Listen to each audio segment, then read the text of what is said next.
Visitas aqui presentes que eu ainda não tive a oportunidade de poder cumprimentar.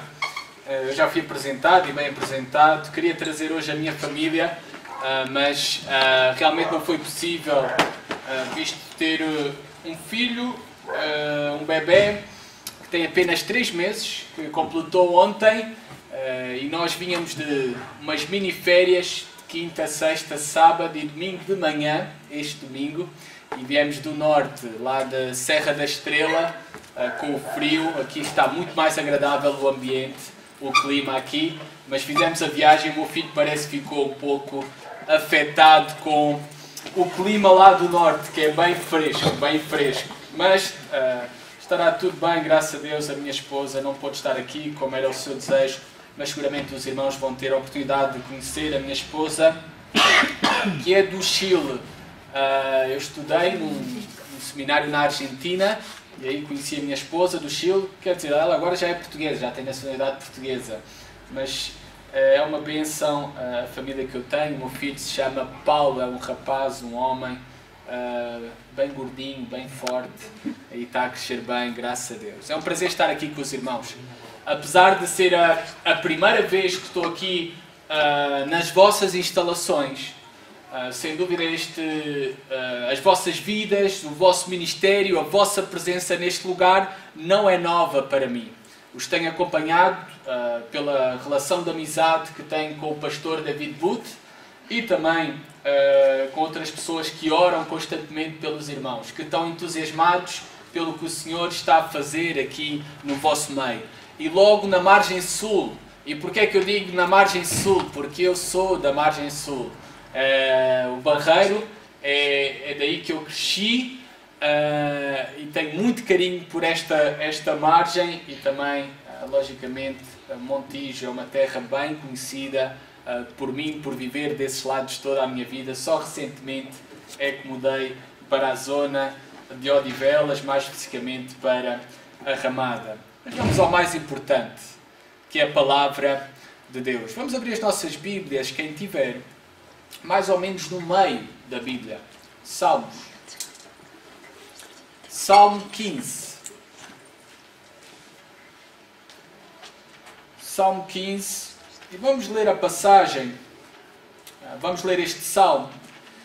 E o que eu vos quero trazer esta tarde para os irmãos é as características do cidadão dos céus. As características do povo de Deus. Cada povo é peculiar. Cada gente tem as suas características, os seus costumes, a sua cultura.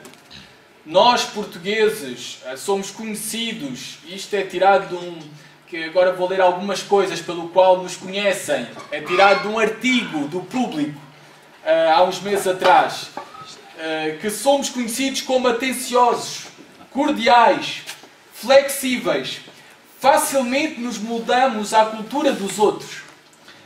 Somos bons para dialogar, sem reservas, sobre diversos temas e sempre de forma animada. No âmbito profissional, somos apontados na Europa como formais, cumprimentos com a mão no âmbito profissional, ainda que nós gostamos muito dos beijinhos. Raramente uma reunião tem início à hora marcada e toleramos facilmente atrasos de 15 minutos. Somos excelentes anfitriões, ou seja, bons para receber os demais. Gostamos do desporto e os homens sabem que principalmente o futebol. Estacionamento não é problema para os portugueses, somos criativos. Quando visualizamos o semáforo amarelo, aceleramos. Essa é a nossa característica, estamos sempre com pressa. Não resistimos a atender o telemóvel em qualquer hora, lugar ou contexto. No verão, quem nos tira o sol e o mar, tira-nos tudo. Quando surge um problema, os portugueses são conhecidos por sempre dar um jeitinho. Há sempre uma maneira de contornar as coisas. Estas são as características, são assim que somos conhecidos. Este artigo no questionário a nível da Europa. É assim que olham para nós. E podemos nos identificar com algumas características aqui mencionadas, se não com todas. Eu estou de acordo com todas elas, falando de um modo geral. O Salmo 15 tem algumas características para nós. E essas características são acerca do cidadão dos céus. Quem habitará com o Senhor por toda uma eternidade? Quais são as marcas, as evidências que nós pertencemos ao povo de Deus? Que nós uma vez conhecemos a Jesus Cristo. Que nós temos a cruz como centro da nossa vida. É por isso que eu gosto muito deste púlpito. Não só porque o púlpito está colocado no centro, porque a prioridade de uma igreja, especialmente a característica de uma igreja batista, é a pregação da palavra de Deus. Por isso é colocado o púlpito no centro. A cruz, neste púlpito, e a marca da cruz é a mensagem mais gloriosa, a única mensagem de esperança para as nossas vidas. Jesus Cristo. Jesus Cristo. Mas como é que podemos saber que somos parte do povo de Deus? Como é que podemos ver quais são as marcas, as evidências que nós fomos verdadeiramente salvos e que nós temos o céu como esperança? Quais são essas características? E esta tarde, que possa ser para todos nós que estamos aqui presentes, não importa se é a primeira vez que estás aqui nas instalações da igreja, não importa se a frequentas há cerca de um ano ou há mais de um ano, mas que possas avaliar diante da palavra de Deus, ao vermos estas características, se tu verdadeiramente conheces a Deus, se verdadeiramente és um cidadão dos céus. Vamos ler a passagem então do Salmo 15. Diz assim a palavra de Deus: Quem, Senhor, habitará no teu tabernáculo? Outras versões dizem na tua tenda. Quem há de morar no teu santo monte? O que vive com integridade e pratica a justiça, e de coração fala a verdade. O que não difama com sua língua, não faz mal ao próximo, nem lança injúria contra o seu vizinho. O que a seus olhos tem por desprezível ou reprobo, mas honra os que temem ao Senhor. O que jura com dano próprio e não se retrata. O que não empresta o seu dinheiro com usura, nem aceita suborno contra o inocente. Quem deste modo procede não será jamais abalado. Deixem-me, por favor, irmãos, pedir a Deus que seja connosco agora neste tempo. Vamos orar. Senhor, obrigado pela tua palavra. Peço, Senhor, que me livres, a mim, homem pecador, de poder, Senhor, pregar algo, transmitir algo que não seja de acordo à tua verdade, à tua palavra, Pai. Que a tua palavra hoje possa ser entendida por todos nós que estamos aqui presentes. Fala aos nossos corações. Fala, Senhor, à necessidade de cada um de nós. No nome do Senhor Jesus te pedimos isso e te agradecemos. Amém. Amém. Então, algumas características do cidadão dos céus. Vamos começar pelo versículo 1. Quem, Senhor, habitará no teu tabernáculo? Quem há de morar no teu santo monte? Este salmo foi escrito pelo conhecido e famoso grande rei Davi. Ele era por muitos mencionado como a glória de Israel, a luz de Israel. Era um homem especial, o rei, e a Bíblia fala mesmo do especial que era Davi, o homem segundo, conforme o coração de Deus.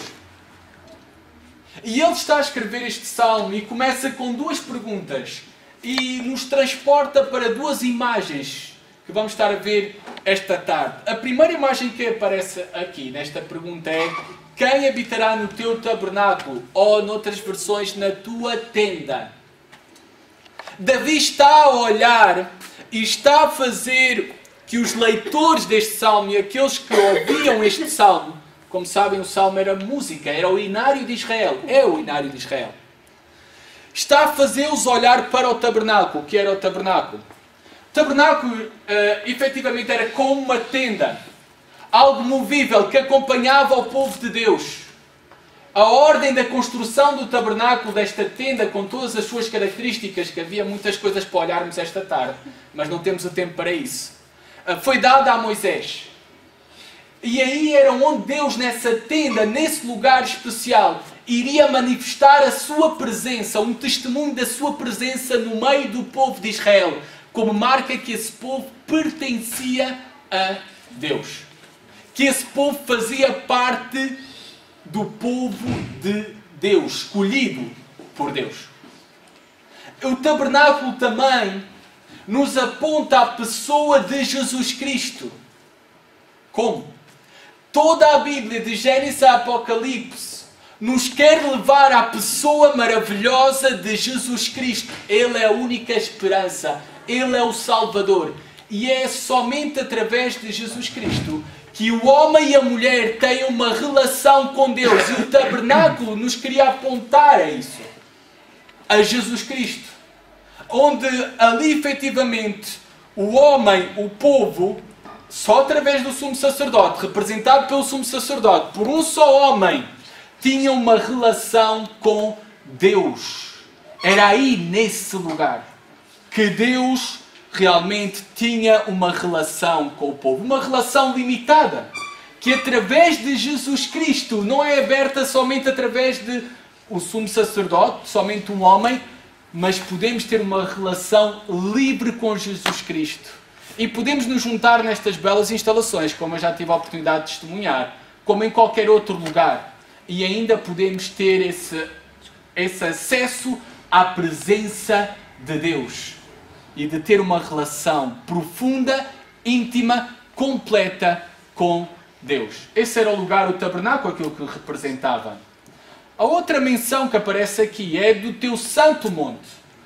Santo monte é uma referência ao Monte Horeb, ao Monte de Deus, ou mais conhecido por nós, Monte Sinai. É uma referência de Davi a esse monte. Porquê? Porque Davi diz: quem estará contigo? Quem morará? Quem vai habitar contigo no teu santo monte? Porque foi aí nesse lugar que Deus se revelou a um homem em particular, a Moisés. Que Deus se revelou ao povo entregando a lei, os famosos 10 mandamentos. Foi nesse lugar que o homem, Moisés, e todo o povo representado através da pessoa de Moisés, teve acesso à revelação de Deus, a conhecer a Deus e a sua vontade expressa através dos 10 mandamentos. E por isso Davi menciona esses dois lugares, tanto o tabernáculo como o Monte Sinai, ou Monte de Deus, ou Monte Horeb, os mesmos nomes que aparecem na Bíblia, porque representam uma relação profunda, íntima de Deus com os homens. E a pergunta de Davi: quem terá essa relação? Quem será digno de uma relação profunda com Deus? E vai responder no versículo 2, reparem, irmãos, versículo 2, o que vive com integridade. E esta é a primeira característica do cidadão dos céus, é alguém íntegro. Esta palavra íntegra está relacionada com a ideia de viver uma vida sem mancha, uma vida sem acusação. Não tem a ver com viver uma vida perfeita. Perfeição não existe na raça humana. Mas tem a ver com uma vida sem mancha, sem acusação. Porquê? Como é que é isso possível? Eu falho, eu peco, eu falho para com os meus irmãos, eu falho para com a minha esposa. Eu vou falhar seguramente para com o meu filho também, muitas vezes, ao longo da minha vida. Como é que é possível ser sem mancha e sem acusação? Porque a marca de um verdadeiro Filho de Deus é o arrependimento. É o arrependimento. E por isso pode fazer o mal, cometer o mal, pecar, mas mantém-se íntegro, sem acusação, sem mancha. Porque se arrepende sincera e verdadeiramente. E arrependimento não está mencionado, não tem a ver somente com pedir desculpa ou perdão. Arrependimento está realmente relacionado com uma mudança de vida, com deixar o pecado, com abandonar. E mais profundo ainda, com mudar a mente. O arrependimento é esta ideia, eu estar a caminhar nesta direção, arrependo-me e vou na outra direção completamente contrária. Isso é que tem a ver com uma vida íntegra. e devemos manifestar esta marca de arrependimento, de restituir a falta e de esforçarmos a viver em santidade. Como lemos em Efésios hoje, como lemos em Colossenses, viver a Cristo, andar como Cristo andou, íntegro, íntegro. A Igreja, a Missão Batista no Montijo, só irá crescer através do vosso testemunho, das vossas vidas íntegras, no meio de uma comunidade como o Montijo, que não conhece ao Senhor, que não vive de maneira íntegra, que não vive de uma maneira santa, mas através do testemunho dos irmãos, irão brilhar no meio deste, como diz a palavra de Deus, no meio de uma geração corrompida e perversa. E não vale a pena, irmãos, queremos evangelizar o mundo inteiro se primeiramente não vivemos a Cristo. As pessoas já estão cansadas de ouvir falar de Cristo, blá, blá, blá. Elas necessitam ver a Cristo. E onde é que elas vão ver a Cristo? Na tua vida e na minha vida. Versículo 2 ainda. Pratica a justiça. Não só é alguém íntegro, é alguém justo. Manifestas são as suas obras de justiça diante dos homens. As suas palavras edificam. As suas ações são pacientes. Os seus julgamentos cuidadosos. E a sua prática é a caridade, a bondade, a generosidade. Isso tudo tem a ver com justiça, de viver de modo correto, de modo agradável diante de Deus e dos homens. A pergunta esta tarde para todos nós é o que os homens podem ver através das tuas obras? O que os homens podem ver através dos teus frutos? A Bíblia menciona esta palavra, frutos. Aquilo que tu manifesta. O que os outros podem ver, provar, sentir, cheirar na tua vida. Obras de justiça? Ou podem ver o ódio, a mentira, o de fraude? O que podem ver na tua vida? A característica de alguém que conhece a Deus é viver de uma maneira justa, reta, e é um testemunho poderoso onde se encontra. O Senhor Jesus Cristo, na cruz, num dos momentos mais difíceis da sua vida, quando realmente não havia, nesse momento de maior dificuldade, o mais difícil, a morte ali na cruz, ainda assim, houve alguém que deu um testemunho poderoso sobre Jesus Cristo. E este nenhum mal fez. É justo. É justo. É correto. E porquê eu trago esta imagem de Jesus Cristo? Porque ele estava numa situação a ser injustiçado, maltratado, humilhado. E eu quero trazer isso para as nossas vidas. Como tu reages quando és tratado injustamente, maltratado, injustiçado? Quando nos estão atrás de nós no nosso carro e começam a buzinar. Quando alguém diz coisas que não são verdade sobre nós. Como é que tu reages? Como é que tu atuas? Porque tudo é bom. É bom termos um bom comportamento quando tudo vai bem. Mas na pior crise? Na pior dificuldade? Quando perdemos alguém familiar, alguém amigo? Como está o teu coração diante de Deus? Mas este nenhum mal fez. Que os homens possam dizer isso sobre nós. Nos bons e nos maus momentos. Versículo 2 ainda, mais uma característica. Não só é íntegro, justo, mas de coração fala a verdade. Davi podia dizer simplesmente fala a verdade. Mas ele menciona aqui de coração fala a verdade. Porque a verdade está relacionada com o coração. Eu tenho uma frase que digo sempre na minha igreja para a minha congregação. É que o amor diz sempre a verdade. Coração. O amor diz sempre a verdade. Os irmãos conhecem aquele instrumento polígrafo, ou mais famoso como detector de mentiras. Sabem que o detector de mentiras, para analisar se alguém efetivamente está dizendo a verdade e a mentira, o que analisa? As pulsações, o coração, o latir do coração, o batimento do coração. E Davi põe as coisas neste termo. E de coração interior, quando ninguém pode ver, ninguém pode conhecer o nosso coração, fala a verdade. Porque é muito fácil nós usarmos e colocarmos máscaras. Mas o cidadão dos céus, a marca do verdadeiro Filho de Deus, é através do seu coração que fala a verdade. Diante dos homens, sim, mas diante de Deus também. Porque Deus é o único que conhece o coração. Deus é o único que pode ver o nosso coração. E a verdade é produzida por um coração cheio da pessoa de Deus, cheio da palavra de Deus. E quero dizer, esta tarde, que é muito sério, a mentira é a marca daqueles que pertencem ao pai da mentira. E a Bíblia menciona que o pai da mentira é o diabo, Satanás. Versículo 3. Temos que ir mais rápidos. O que não difama com a sua língua.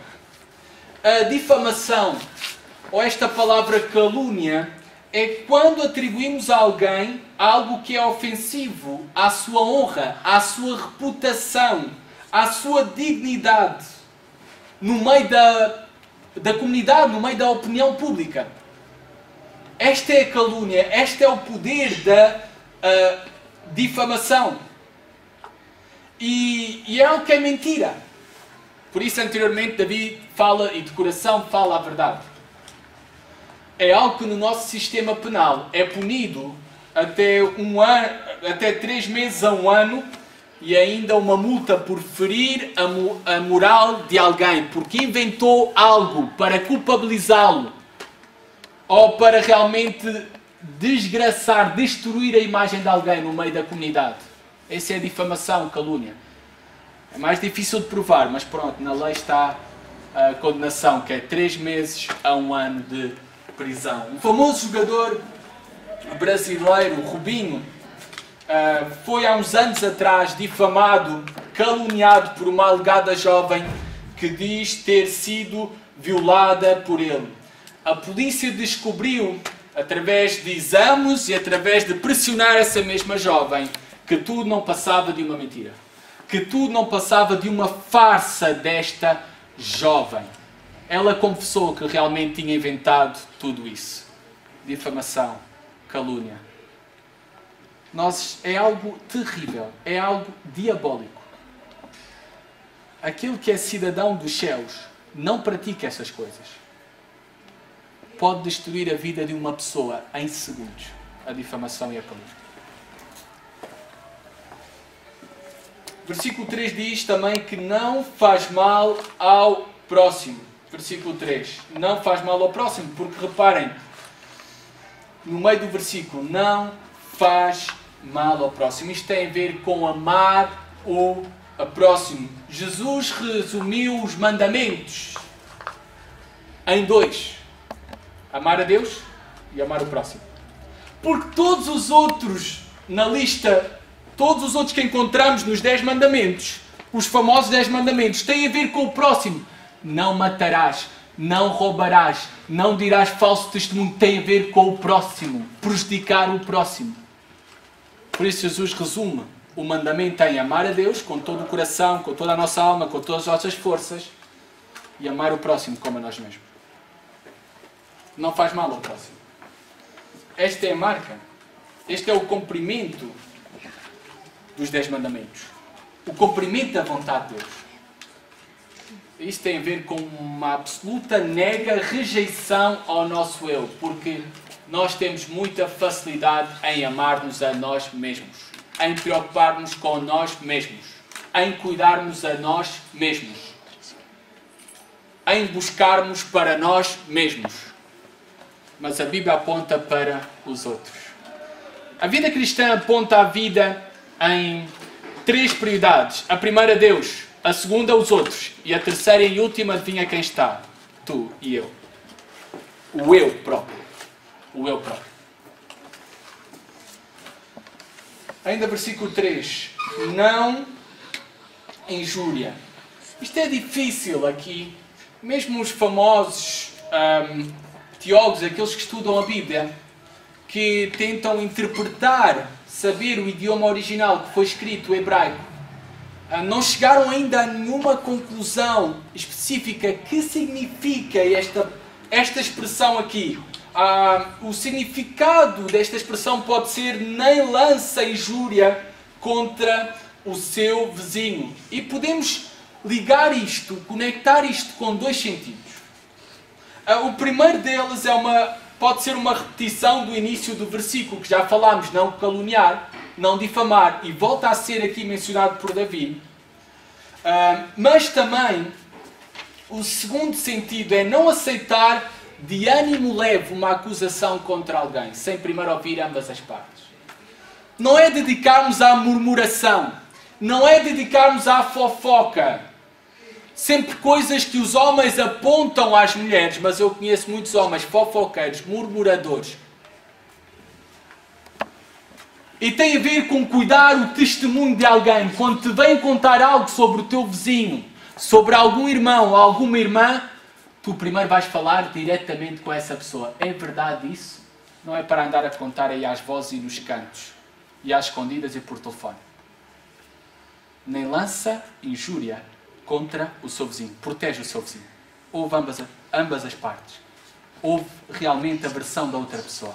Não se dedica à fofoca, à murmuração. Isso é algo condenado na palavra de Deus. Algumas pessoas são como abutres. Sabem qual é a característica do abutre? Atrai aquilo que é mais podre e mais mal cheiroso. Que nós possamos realmente rejeitar essas coisas na nossa vida, mesmo que seja em relação a outras pessoas. Proteger, cuidado. Versículo 4, estamos quase a chegar ao fim. Despreza o reprobo, ou pode ser o perverso. É este significado desta palavra. Despreza o perverso, o imoral, ou aquele que é mau. É todo o significado desta palavra aqui especial. É não se associar-se, não ligar-se, não ter comunhão com alguém que pratica obras criminosas. Mas uma conduta realmente de imoralidade de qualquer tipo não aprova, não contribui, não é cúmplice. Não se associa com alguém assim. Para os jovens, é ser alguém que não se junta com os refias lá da escola. Para nós, o povo de Deus, cuidado com aquilo que assistimos, que somos cúmplices ao ficar ali a testemunhar e a ver na televisão. Só não vou referir alguns programas porque não quero ferir aqui ninguém. Porque conhecem bem quais são. Programas imorais, condutas anti-Deus, anti-família, o mais podre da sociedade. Que possamos rejeitar essas coisas de nós, aquilo que é perverso, imoral e mau. Que a nossa marca seja uma vida santa, porque essa verdadeiramente é a característica do povo de Deus. Versículo 4. Respeita o povo de Deus. Diz aqui: mas honra aos que temem ao Senhor. É honrar o povo de Deus. É amar o povo de Deus. É suprir as necessidades. É submeter-se às autoridades. Mesmo dentro, e estou a falar em relação dentro da própria igreja. É estar atento às necessidades. Tem prazer em abrir a sua casa. Alegra-se com os feitos dos outros.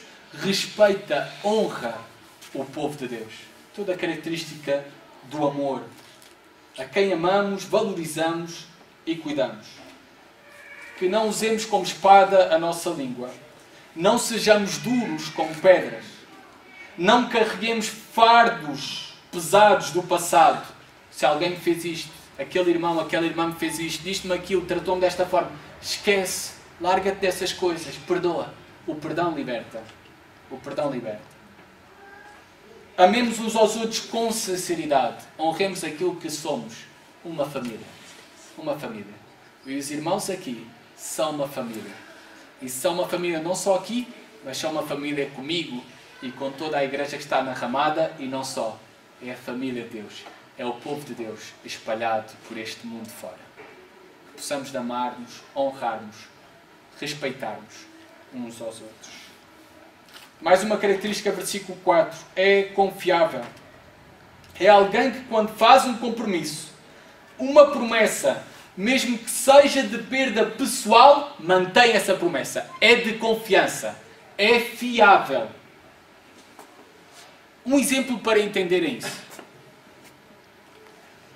Imaginem que eu tenho uma casa para vender.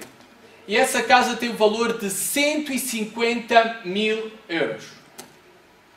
E ali o irmão Lucas, que me acompanha, este jovem que me acompanha da Ramada, faz-me uma proposta para comprar a minha casa de 150 mil euros, que eu pus um grande letreiro à venda. Eu não tenho nenhuma casa que é minha, está bem, irmão? Mas estou só a imaginar. Faz uma proposta para comprar 130 mil euros. Isto foi de um domingo de manhã. Hoje de manhã. E eu disse-lhe hoje de manhã, sim, eu vou-te vender por 130 mil euros. Mas tens a certeza, Tiago? Sim. Eu dou-te a minha palavra que vou-te vender por 130 mil euros. Hoje, ao chegar aqui, o irmão Fernando tem o conhecimento que eu estava a vender a minha casa por 150 mil. E realmente queria uma casa lá na margem norte, em Odivelas, para ir passar férias.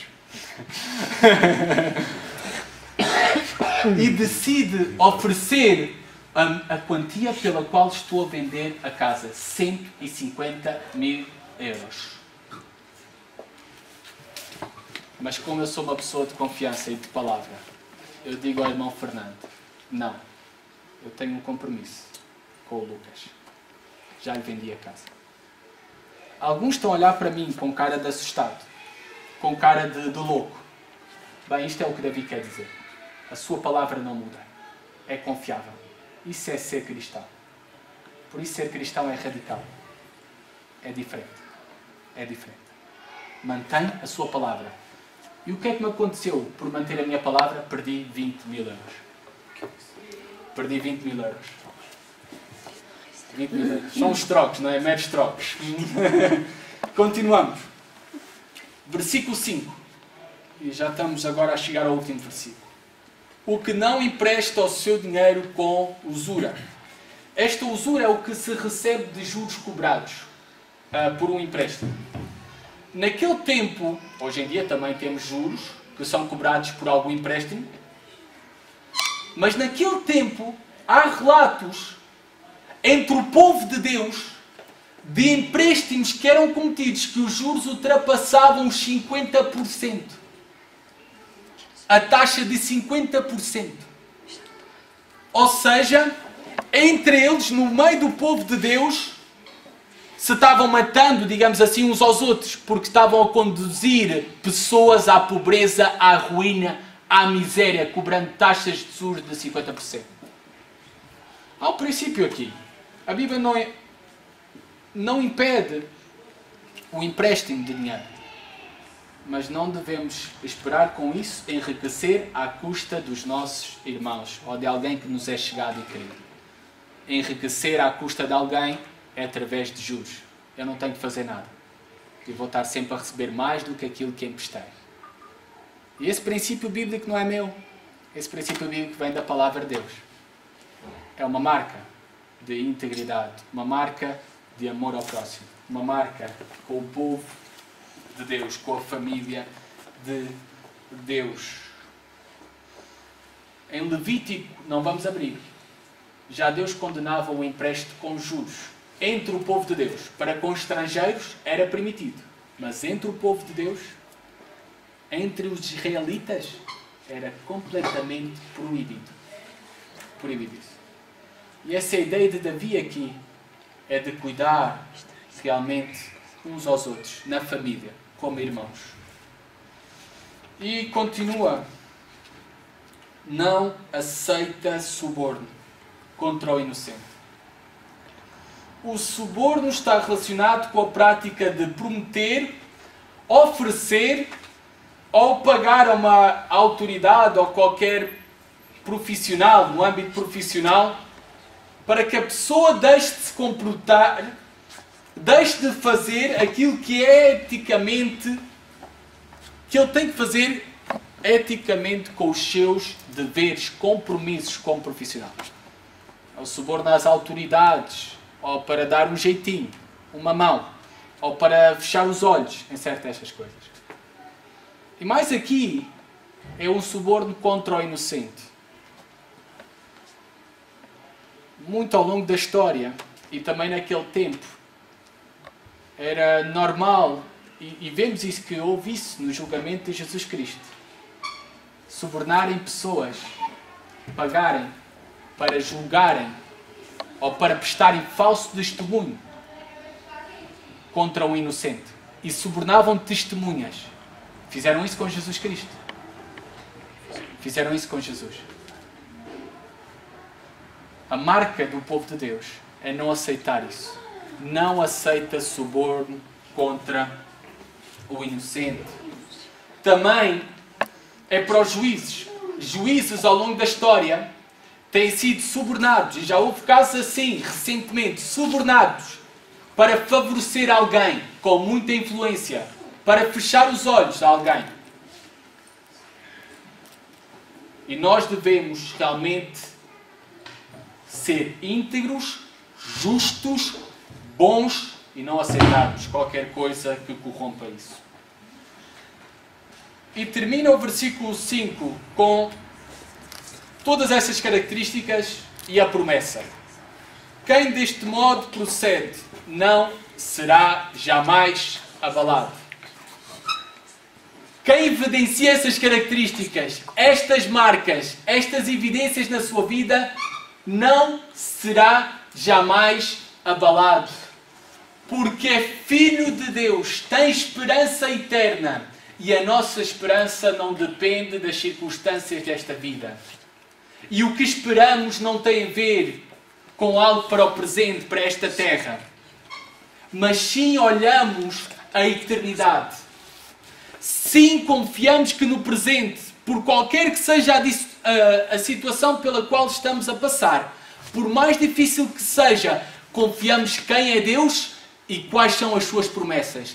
Nela descansamos, nele andamos, nele confiamos, temos ele como a nossa âncora. Por isso pode vir as mais fortes ondas sobre as nossas vidas, os mais fortes ventos sobre nós.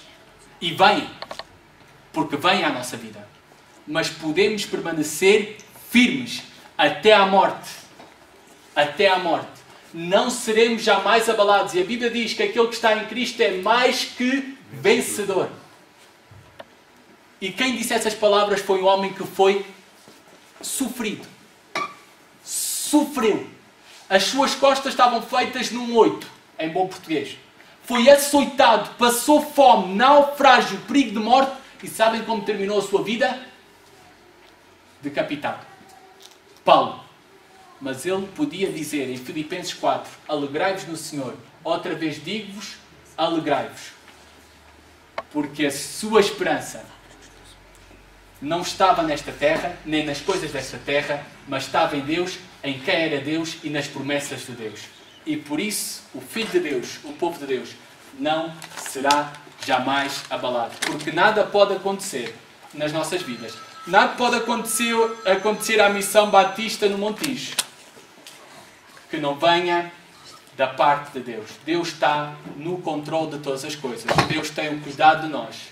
E estamos seguros somente em Jesus Cristo. Vamos orar. Senhor, obrigado.